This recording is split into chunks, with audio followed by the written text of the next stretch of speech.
Hello, welcome to Red Flags with Rose, and today we are going to be talking about the major issues with the final couples on Ready to Love Season 8. First off, we're going to talk about Quinton and Janelle. I think throughout the episode we see a lot of their chemistry. However, I think that there is a major red flag within their relationship that I'm very shocked is surfacing now, and that is the issue of kids. Prefer like one child? Do you want a big family? God willing, I would love to have three. Three? We talked. Quinton wants 3 kids, and Janelle at best wants 1.5 and a dog.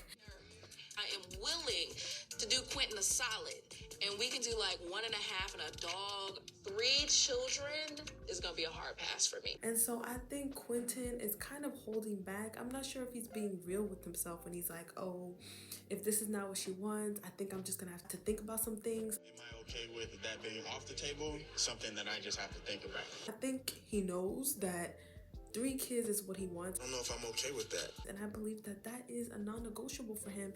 And it's a non-negotiable for Janelle to not want 3 kids. I mean, she was like, no way. So I think that that's going to play out in a very interesting way. And I don't think that they can work out long-term because of that.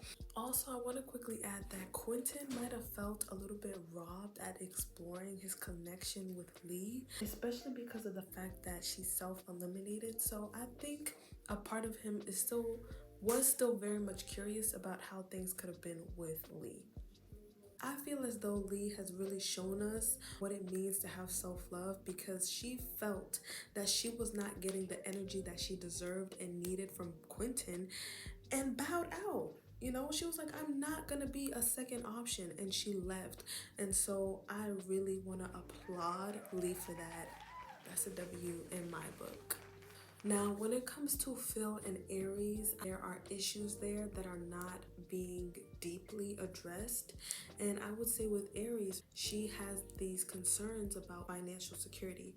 And I think this is because of what's happened in her past. She's seen how that not being in place has negatively impacted her relationship, and she wants to make sure that she protects herself and that she doesn't make the same mistake. As for Phil, it feels like a red flag that she keeps asking about it and makes him question the relationship. It's a really big turnoff for him. I don't feel as though he's really expressed these feelings to Aries, but I think it really pushes him away from the relationship. We need to talk about meeting the family. Lord help me, Jesus. So tell me about your leadership qualities. When Aries invited Phil to meet her family, her mom and sister asked him, what does leadership mean to you?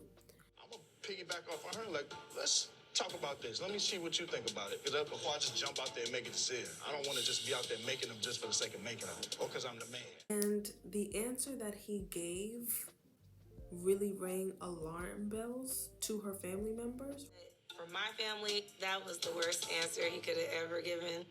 And so I think this is so important to note, because there was a question that the sister asked that was a very heavy-hitting question, and the mom's reaction to that, as well as Aries' reaction to that, I think says it all. And it was, Like, what would your dad think of him? Oh, wow, yeah, no. It was a tough date.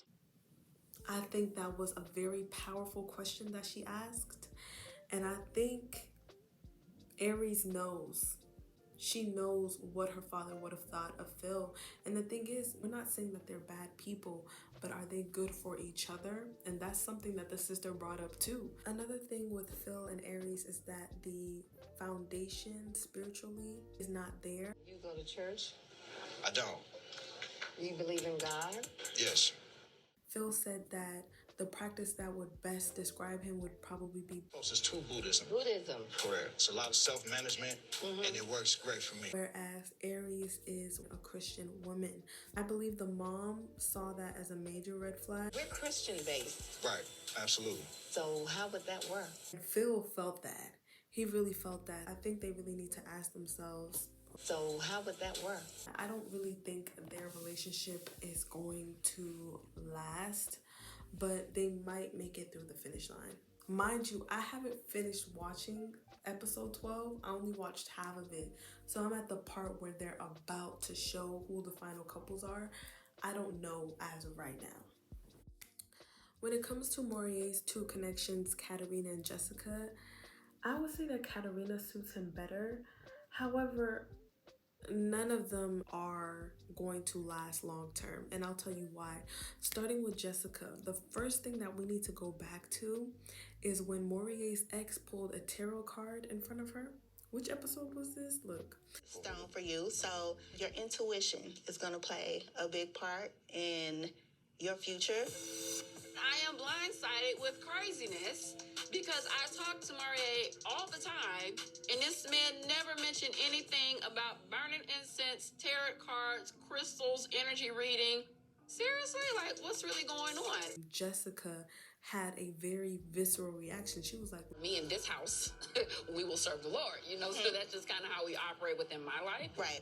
Jessica is deeply rooted in Christianity, whereas Maurier is deeply rooted in spiritualism and all the things that come with that. They're not showing an inclination to go to the other side. This was something that they had not thoroughly discussed, and so I'm very confused as to how they've made it this far as a couple. And even when Maurier was meeting Jessica's cousin.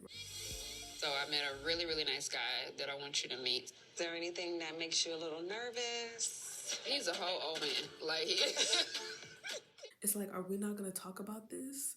It just didn't come up in the conversation, or maybe it was cut. I don't know. But I don't think that they're going to make it, primarily because of that. So when it comes to Katerina and Maurier, I would say that they are better suited because they have a little bit more in common, and she really likes to travel, but she's also willing to relocate. Maurier wants to relocate. Also, spiritually, she's down. She is accepting of his child. While Katerina has dealt with a man who has had a child before, I'm not sure if that's the ideal for her, but I also could see how it suits her because to me she seems very on the fence about having kids, but she's leaning more towards not, in my opinion. So maybe having somebody who has a kid that doesn't want any more kids might be good for her, or also just somebody who also doesn't want kids that doesn't already have kids. Personally, I don't think they're going to gel well long term. I mean, even when it comes to relocating, she wants to go back and forth, whereas he strikes me as like wanting to stay there. That may not seem like a big deal right away, but I think that things are not necessarily what they seem in that relationship. And even though they have some things in common, I think there are a few kinks that have not been fully worked out yet. So I don't see them being a long-term couple. We'll see. I'm gonna finish watching the episode. Who do I think Maurier is gonna choose? He says that things are really comfortable with Jessica and that Katerina is like this wild card. And honestly, if he's thinking straight and if he remembers what happened when he pulled out the tarot cards, like if he remembers that and he's truly level-headed, I think he will choose Katerina. Let me know if there's anything else you guys want me to discuss in detail. Should I make a part 2? And let me know what your thoughts are on these couples, which, by the way, beautiful cast. I mean, the ladies were literally stunning. So that was great. And honestly, there was a lot that happened. So let me know if you guys want me to talk about the earlier seasons too. Anyways, this was Red Flags with Rose, and I'll catch you. Bye.